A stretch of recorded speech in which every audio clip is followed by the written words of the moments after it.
Hello guys and welcome back to best car picks. നമ്മൾ M G Windsor review പറ്റി ഇപ്പോൾ almost എല്ലാ കാര്യങ്ങളും നോക്കിയിട്ടുണ്ട്. ഇതിൻ്റെ ബേസ് മോഡൽ ഞാൻ ഇതിന് മുന്നേ തന്നെ കാണിച്ചിട്ടുണ്ടായിരുന്നു. പക്ഷേ നമ്മൾ അപ്പോഴും മിസ് ഔട്ട് ചെയ്ത് പോയ ഒരു സംഭവമായിരുന്നു ഇതിൻ്റെ മിഡിൽ വേരിയൻറ്റ്. നമുക്ക് ഇതിൻ്റെ അകത്ത് മെയിനായിട്ട് 3 വേരിയൻസ് ആണ് കിട്ടുന്നത്. ഒന്ന് ബേസ് മോഡൽ എക്സൈറ്റ് ആണ്, പിന്നെ അതിൻ്റെ മുകളിൽ എക്സ്ക്ലൂസീവ് ഉണ്ട്, പിന്നെയാണ് ടോപ്പ് ആൻഡ് എസൻസ് വരുന്നത്. നിങ്ങളിതിൻ്റെ ബാക്കി മീഡിയ ചാനലിലുള്ള റിവ്യൂസും അതുപോലെ എല്ലാ ഇപ്പോൾ പോസ്റ്റേഴ്സിലൊക്കെ കണ്ടിട്ടുണ്ടാകുന്ന ടോപ്പ് ആൻഡ് ആണ്. നമ്മൾ ഇന്ന് നോക്കാൻ പോകുന്ന ഇതിൻ്റെ മിഡിൽ വേരിയൻ്റായ എക്സ്ക്ലൂസീവിനെ പറ്റിയാണ്. ബേസ് മോഡൽ എന്തോരം വാല്യൂ ഫോർ മണി ആണെന്നുള്ളത് ഞാൻ നേരത്തെ പറഞ്ഞിട്ടുള്ളതാണ്. 9.99 lakhs ഷോറൂമിൽ നമുക്ക് ഇഷ്ടംപോലെ ഫീച്ചേഴ്സ് ആ ഒരു വേരിയൻറ്റിൽ കിട്ടുന്നുണ്ടായിരുന്നു.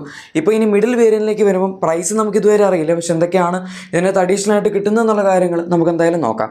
ഫ്രണ്ട് പ്രൊഫൈലിലേക്ക് വരുമ്പോൾ പ്രത്യേകിച്ച് വലിയ ഡിഫറൻസ് ഒന്നും തന്നെ കിട്ടുന്നില്ല. ഓൾമോസ്റ്റ് നമ്മൾ ബേസ് മോഡൽ പറഞ്ഞ അതേ സംഭവങ്ങൾ തന്നെയാണ്. ബേസിക് വേരിയൻറ്റ് മുതൽ തന്നെ ഇതിൻ്റെ അകത്ത് LED ലൈറ്റ്സ്, LED DRLs സംഭവങ്ങളെല്ലാം കോമൺ ആണ്.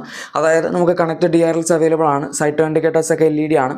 അതുപോലെ തന്നെ താഴത്തേക്ക് വരികയാണെങ്കിൽ നമുക്ക് LED മെയിൻ ഹെഡ് ലാംപ്സ് ആണ് കിട്ടുന്നത്.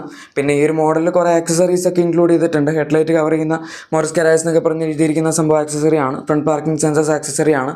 അങ്ങനെയൊക്കെ കുറേ സാധനങ്ങളുണ്ട്. പക്ഷെ അതല്ലാതെ നോക്കുകയാണെങ്കിൽ ബാക്കിയെല്ലാം കമ്പനി ഫിറ്റഡ് ആയിട്ട് തന്നെ വരുന്ന സംഭവങ്ങളാണ്.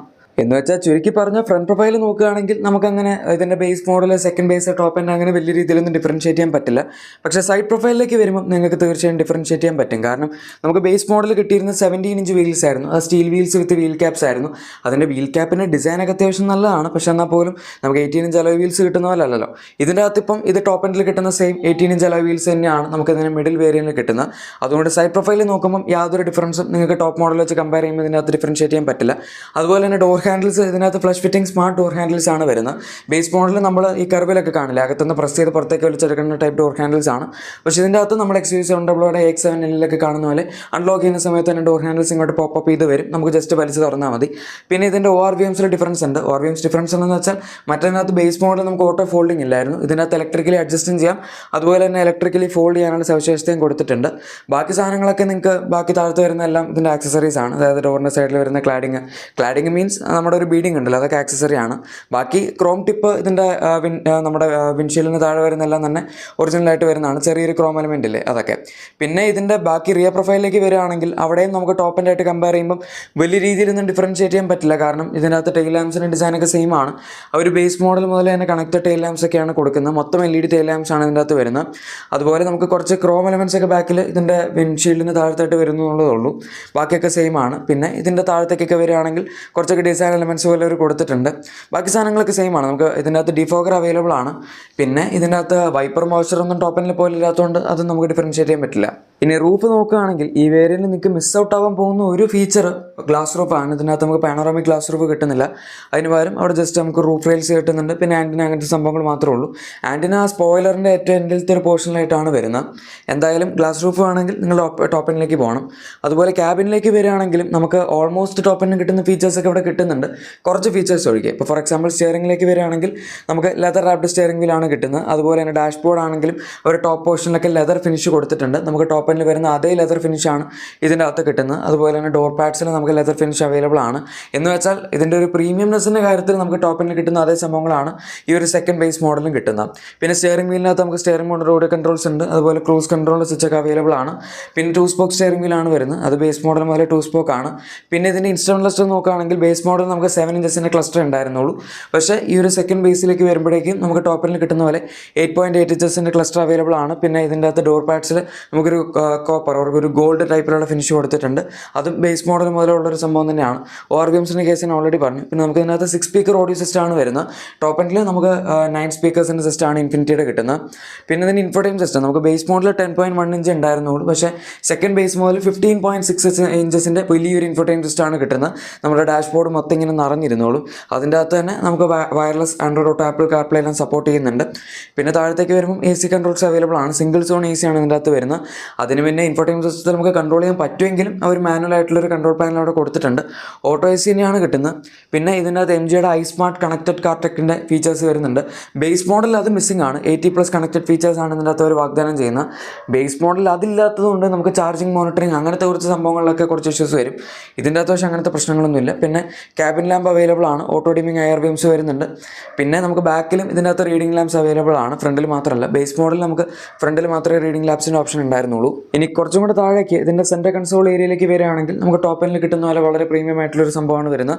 അതായത് ഇതിൻ്റെ അകത്ത് വയർലെസ് ചാർജിംഗ് പാഡ് അവൈലബിൾ ആണ്, ബേസ് മോഡൽ അതില്ല. അതുപോലെ ഫ്രണ്ടിൽ നമുക്ക് ഡ്രൈവർ ആംറസ്റ്റ് വരുന്നുണ്ട്, അതും ലെതർ ഫിനിഷിലാണ് വരുന്നത്. പിന്നെ ഇലക്ട്രോണിക് പാർക്കിംഗ് ബ്രേക്ക് ഒക്കെ നമുക്ക് ബേസ് മോഡൽ മുതൽ അവൈലബിൾ ആണ്. 2 കമ്പാർട്ട്മെൻറ്റ്സ് ആണ് ഇതിൻ്റെ അകത്തുള്ളത്. ടോപ്പ് പോർഷനിൽ ഒരു കമ്പാർട്ട്മെൻറ്റ് ഉണ്ട്, പിന്നെ താഴത്തൊരു കമ്പാർട്ട്മെൻറ്റ് ഉണ്ട് സ്റ്റോറേജിനായിട്ട്. പിന്നെ സീറ്റ്സ് നിങ്ങൾക്ക് കാണാം, നമുക്ക് ടോപ്പ് എൻഡിൽ ഒക്കെ സെയിം കിട്ടുന്ന ആ ഒരു ലെതർ ഫിനിഷാണ് ഇതിൻ്റെ അകത്ത് വരുന്നത്. അതായത് ഒരു സോഫ സീറ്റ്സ് പോലത്തെ ഒരു ഫിനിഷാണ് വരുന്നത്. ബേസ് മോഡലിലേക്ക് വരുമ്പോൾ ഫാബ്രിക് സീറ്റ്സ് ആയിരുന്നു. ഇതിൻ്റെ അകത്ത് ഇരിക്കാനൊക്കെ വളരെ കംഫർട്ടബിൾ ആയിരിക്കും സെക്കൻഡ് ബേസിലും അതുപോലെ തന്നെ നമ്മുടെ ടോപ്പ് എൻഡിലും വരുന്ന സീറ്റ്സിൽ.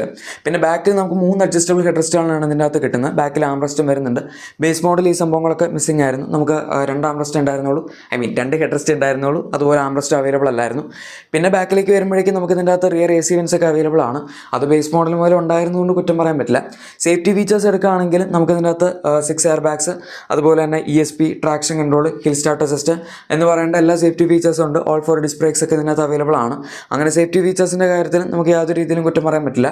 പിന്നെ കളേഴ്സിൻ്റെ കാര്യത്തിൽ നമുക്ക് ഈ ഒരു മോഡലിൽ 2 കളേഴ്സാണ് കിട്ടുന്നത്. ഒന്ന് ബ്ലാക്കും പിന്നെ വൈറ്റും ആണ്. ബേസ് മോഡലിലേക്ക് വരുമ്പോൾ നമുക്ക് ആകെ വൈറ്റ് കളർ മാത്രമേ ഉണ്ടായിരുന്നുള്ളൂ. ടോപ്പ് എൻഡിലേക്ക് വരുമ്പോഴാണ് നമുക്ക് മാക്സിമം 4 കളേഴ്സ് വരെയുള്ള ഓപ്ഷൻ കിട്ടുന്നത്. ഇതിപ്പോൾ സെക്കൻഡ് ബേസ് ആയതുകൊണ്ട് 2 കളേഴ്സ് മാത്രമേ വരുന്നുള്ളൂ. പിന്നെ ബാക്കി ഇതിന് ടെക്നിക്കൽ സ്പെസിഫിക്കേഷൻസ് എല്ലാം സെയിം ആണ്. നമുക്ക് ഇതിൻ്റെ അകത്ത് വരുന്നത് ഒരു സ്കേറ്റ് ബോർഡ് EV ആർക്കിടെക്ചർ ആണ്. അതുകൊണ്ട് തന്നെ 38 kWh ബാറ്ററി പാക്കാണ് ഈ ഒരു വാഹനത്തിൽ വരുന്നത്. പിന്നെ 136 bhp പവർ ഉണ്ട്. അതുപോലെ 200 Nm ടോർക്കാണ് വരുന്നത്. 331 km ആണ് ഈ വാഹനത്തിൻ്റെ ക്ലെയിംഡ് റേഞ്ച്. അത് ഇവിടുത്തെ സൈക്കിളല്ല, എന്ന് വെച്ചാൽ ചൈനീസ് സൈക്കിളിലാണ്. ഇവിടെ തന്നെ ക്ലെയിംഡ് ഫിഗേഴ്സ് വരുമ്പോഴേക്കും എങ്ങനെയായാലും 450 km അടുത്ത് വരും.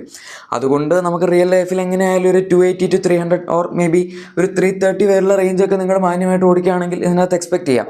കാരണം അത് ഓൾമോസ്റ്റ് റിയലിസ്റ്റിക് ആയിട്ടുള്ള റേഞ്ചാണ്. കാരണം 38 kWh ബാറ്ററി പാക്ക് എന്ന് പറയുമ്പോൾ ബാറ്ററി അത്ര ചെറിയ സൈസൊന്നും അല്ല, അത്യാവശ്യം നല്ല സൈസ് ഉണ്ട്. നെക്സോൺ EVയുടെ തന്നെ ലോങ് റേഞ്ചിൽ വരുന്നതിൽ നമുക്ക് 40.5 kWh ആണ് കിട്ടുന്നത്.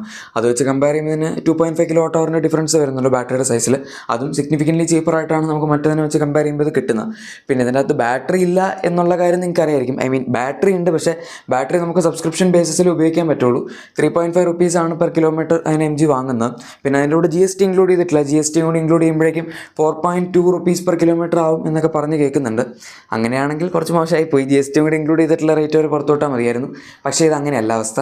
പിന്നെ നിങ്ങൾ അഡീഷണൽ ഇതിന് ചാർജ് ചെയ്യുന്ന എമൗണ്ട് കൊടുക്കേണ്ടി വരും. ഞാൻ അതിൻ്റെ ഒരു ഡീറ്റെയിൽഡ് കമ്പാരിസണൊക്കെ ചെയ്തിട്ടുണ്ട്. ഇതിൻ്റെ പെട്രോൾ, ഡീസൽ, അതുപോലെ CNG, പിന്നെ ഈ വണ്ടിയൊക്കെ വെച്ച് വരുന്ന റണ്ണിങ് കോസ്റ്റൊക്കെ നമുക്ക് കറക്റ്റ് കമ്പയർ ചെയ്യാനായിട്ട്. അത് കണ്ടു കഴിഞ്ഞാൽ നിങ്ങൾക്ക് ഒരു ഐഡിയ കിട്ടും എങ്ങനെയൊക്കെയാണ് ഈ വാഹനത്തിൻ്റെ ചാർജിങ്ങിലുള്ള ഒരു ഡിഫറൻസ് വരുന്നത്. അതുപോലെ നമ്മളിത് ഇങ്ങനെയൊക്കെ ഉപയോഗിക്കുകയാണെങ്കിൽ നല്ലതാണെന്ന്. പിന്നെ MGയുടെയൊക്കെ ഈ ഹബ്ബിൽ നിങ്ങൾ പോയി ചാർജ് ചെയ്യുകയാണെങ്കിൽ, MGയുടെ സ്വന്തം ചാർജിങ് സ്റ്റേഷൻസിൽ പോയി ചാർജ് ചെയ്യുകയാണെങ്കിൽ നമുക്ക് ഇതിനകത്ത് 1 വർഷം വരെ DC ഫാസ്റ്റ് ചാർജിങ് ഒക്കെ ഫ്രീ ആയിരിക്കും. പിന്നെ വീട്ടിൽ നിങ്ങൾക്ക് ഇതിനകത്ത് 7.2 അല്ലെങ്കിൽ 3.5 kWh വരെയുള്ള AC ചാർജിങ് ചൂസ് ചെയ്യാൻ പറ്റും. പിന്നെ നമുക്ക് ഇതിൻ്റെ അകത്ത് വരുന്നത് അൺലിമിറ്റഡ് കിലോമീറ്റേഴ്സ് വാറൻറ്റിയാണ് ബാറ്ററിക്ക് ഫസ്റ്റ് ഓണറിന്. സെക്കൻഡ് ഓണറിലേക്ക് വരികയാണെങ്കിൽ നമുക്ക് പഴയ പോലെ 1.6 lakh kilometers അല്ലെങ്കിൽ 8 yearsൻ്റെ വാറൻറ്റിയിലേക്ക് പോകും. സെക്കൻഡ് ഓണർ ആകുമ്പോൾ മാത്രമേ ഉള്ളൂ, ഫസ്റ്റ് ഓണറിന് അങ്ങനെയൊന്നുമില്ല. പിന്നെ ഈ ഒരു മോഡലിൻ്റെ പ്രൈസ് ഇതുവരെ വന്നിട്ടില്ല. ബേസ് മോഡലിന് 9.99 lakhs ഉള്ളൂ. അത് വെച്ച് കമ്പയർ ചെയ്യുമ്പോൾ ഇതിന് കൂടാനാണെങ്കിൽ മാക്സിമം 1.5 lakhs വരെയൊക്കെ ഞാൻ പ്രതീക്ഷിക്കുന്നുള്ളൂ അഡീഷണൽ വരുമെന്ന്. എന്ന് വെച്ചാൽ ഏകദേശം ഒരു 11.49 lakhs വരെയൊക്കെ ഇതിന് എക്സ്ഷോറൂം പ്രൈസ് വരുമായിരിക്കും. ഓർ മാക്സിമം പോയി കഴിഞ്ഞാൽ 12 lakhs. അതിനപ്പുറത്തേക്ക് എന്തായാലും ഇതിന് എക്സ്ഷോറൂം പ്രൈസ് വരേണ്ട കാര്യമില്ല. ടോപ്പ് എൻഡിലേക്ക് വരുമ്പോൾ ചിലപ്പോൾ നമുക്കൊരു 13.99 lakhsലൊക്കെ അത് അവസാനിക്കുമായിരിക്കും. ഇതുവരെ അവർ ബാക്കിയുള്ള വേരിയൻസിൻ്റെ പ്രൈസ് ഒന്നും പുറത്ത് വിട്ടിട്ടില്ല.